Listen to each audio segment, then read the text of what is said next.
로마서 3장. 그러면 유대 사람의 특권은 무엇이며 할례의 이로움은 무엇입니까? 모든 면에서 많이 있습니다. 첫째는 그들이 하나님의 말씀을 맡았다는 것입니다. 그런데 그들 가운데서 얼마가 신실하지 못했다고 해서 무슨 일이라도 일어납니까? 그들이 신실하지 못했다고 해서 하나님의 신실하심이 없어지겠습니까? 그럴 수 없습니다. 사람은 다 거짓말쟁이이지만 하나님은 참되십니다.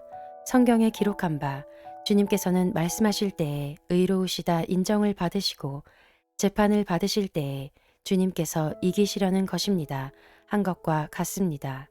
그런데 우리의 불의가 하나님의 의를 드러나게 한다면 무엇이라고 말하겠습니까? 우리에게 진노를 내리시는 하나님이 불의하시다는 말입니까? 이것은 사람들이 말하는 방식으로 내가 말해본 것입니다.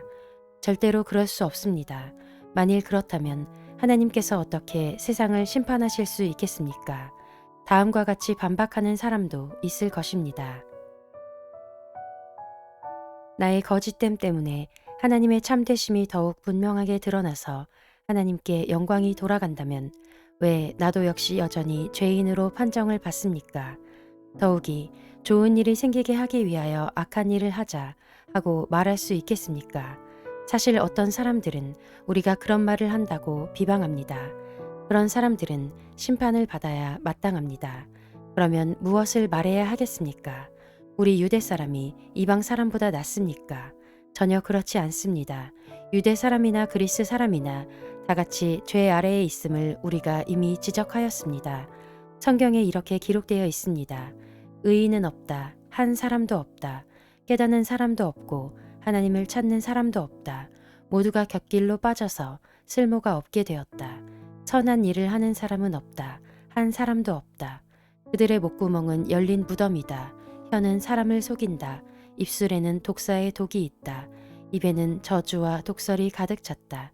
발은 피를 흘리는 일에 빠르며 그들이 가는 길에는 파멸과 비참함이 있다.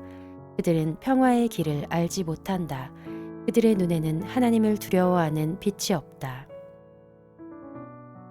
율법에 있는 모든 말씀이 율법 아래 사는 사람에게 말한 것임을 우리는 압니다. 그것은 모든 입을 막고 온 세상을 하나님 앞에서 유죄로 드러내려는 것입니다. 그러므로 율법의 행위로는 하나님 앞에서 의롭다고 인정받을 사람이 아무도 없습니다. 율법으로는 죄를 인식할 뿐입니다. 그러나 이제는 율법과는 상관없이 하나님의 의가 나타났습니다. 그것은 율법과 예언자들이 증언한 것입니다. 그런데 하나님의 의는 예수 그리스도를 믿는 믿음을 통하여 오는 것인데 모든 믿는 사람에게 미칩니다. 거기에는 아무 차별이 없습니다. 모든 사람이 죄를 범하였습니다. 그래서 사람은 하나님의 영광에 못 미치는 처지에 놓여 있습니다. 그러나 사람은 그리스도 예수 안에서 얻는 구원으로 말미암아 하나님의 은혜로 값없이 의롭다는 선고를 받습니다. 하나님께서는 이 예수를 속죄 제물로 내주셨습니다. 그것은 그의 피를 믿을 때에 유효합니다. 하나님께서 이렇게 하신 것은 사람들이 이제까지 지은 죄를 너그럽게 보아주심으로써 자기의 의를 나타내시려는 것이었습니다.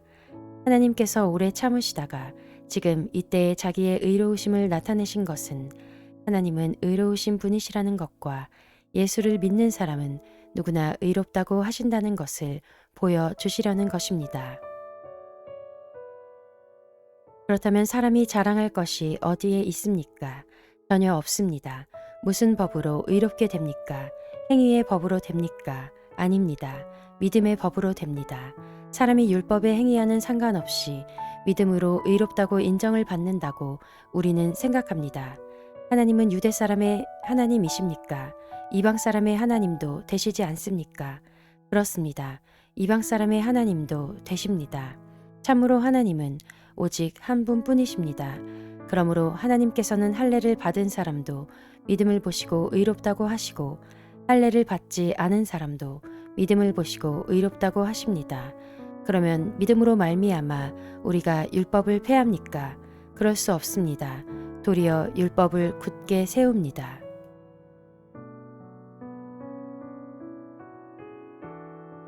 로마서 4장. 그러면 육신상으로 우리의 조상인 아브라함이 무엇을 얻었다고 우리가 말할 수 있겠습니까? 아브라함이 행위로 의롭게 되었더라면 그에게는 자랑할 것이 있었을 것입니다. 그러나 하나님 앞에서는 자랑할 것이 없습니다. 성경이 무엇이라고 말합니까? 아브라함이 하나님을 믿으니 하나님께서 그를 의롭다고 여기셨다 하였습니다. 일을 하는 사람에게는 품삯을 은혜로 주는 것으로 치지 않고 당연한 보수로 주는 것으로 생각합니다. 그러나 경건하지 못한 사람을 의롭다고 하시는 분을 믿는 사람은 비록 아무 공로가 없어도 그의 믿음이 의롭다고 인정을 받습니다. 그래서 행한 것이 없어도 하나님께서 의롭다고 여겨주시는 사람이 받을 복을 다윗도 다음과 같이 말하였습니다. 하나님께서 잘못을 용서해 주시고 죄를 덮어주신 사람은 복이 있다. 주님께서 죄 없다고 인정해 주실 사람은 복이 있다. 그러면 이러한 복은 할례를 받은 사람에게만 내리는 것입니까? 그렇지 않으면 할례를 받지 않은 사람에게도 내리는 것입니까? 우리는 앞에서 말하기를 하나님께서 아브라함의 믿음을 의로 여기셨다 하였습니다. 그러면 어떻게 아브라함이 그러한 인정을 받았습니까? 그가 할례를 받은 후에 그렇게 되었습니까? 그렇지 않으면 할례를 받기 전에 그렇게 되었습니까?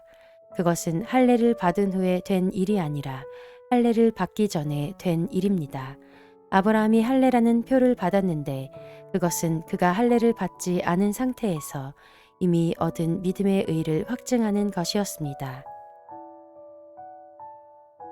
그래서 그는 할례를 받지 않고도 믿는 모든 사람의 조상이 되었으니 이것은 할례를 받지 않은 사람들도 의롭다는 인정을 받게 하려는 것이었습니다. 또 그는 할례를 받은 사람의 조상이 되기도 하였습니다. 다시 말하면 할례만을 받은 것이 아니라 또한 우리 조상 아브라함이 할례를 받지 않은 상태에서 걸어간 믿음의 발자취를 따라가는 사람들의 조상이 되었습니다. 아브라함이나 그 자손에게 주신 하나님의 약속, 곧 그들이 세상을 물려받을 상속자가 되리라는 것은 율법으로 말미암은 것이 아니라 믿음의 의로 말미암은 것입니다. 율법을 의지하는 사람들이 상속자가 된다면 믿음은 무의미한 것이 되고 약속은 헛된 것이 됩니다. 율법은 진노를 불러옵니다. 율법이 없는 곳에는 범법도 없습니다. 이런 까닭에 이 약속은 믿음에 근거한 것입니다. 그것은 하나님께서 아브라함에게 이 약속을 은혜로 주셔서 이것을 그의 모든 후손에게도 곧 율법으로 사는 사람들에게만이 아니라 아브라함이 지닌 믿음으로 사는 사람들에게도 보장하시려는 것입니다. 아브라함은 우리 모두의 조상입니다. 이것은 성경에 기록된 대로 내가 너를 많은 민족의 조상으로 세웠다 함과 같습니다. 이 약속은 그가 믿은 하나님, 다시 말하면 죽은 사람들을 살리시며 없는 것들을 불러내어 있는 것이 되게 하시는 하나님께서 보장하신 것입니다. 아브라함은 희망이 사라진 때에도 바라면서 믿었으므로 너의 자손이 이와 같이 많아질 것이다 하신 말씀대로 많은 민족의 조상이 되었습니다. 그는 나이 100세가 되어서 자기 몸이 이미 죽은 것이나 다름없고 또한 사라의 태도 죽은 것이나 다름없는 줄 알면서도 그는 믿음이 약해지지 않았습니다. 그는 하나님의 약속을 믿고 의심하지 않았습니다. 오히려 그는 믿음이 굳세어져서 하나님께 영광을 돌렸습니다. 그는 하나님께서 스스로 약속하신 바를 능히 이루실 것이라고 확신하였습니다. 그래서 하나님께서는 이것을 보시고 그를 의롭다고 여겨주셨습니다. 그가 의롭다는 인정을 받았다 하는 말은 아브라함만을 위하여 기록된 것이 아니라 하나님께서 의롭다고 여겨주실 우리, 곧 우리 주 예수를 죽은 사람들 가운데서 살리신 분을 믿는 우리까지도 위한 것입니다. 예수는 우리의 범죄 때문에 죽임을 당하셨고 우리를 의롭게 하시려고 살아나셨습니다.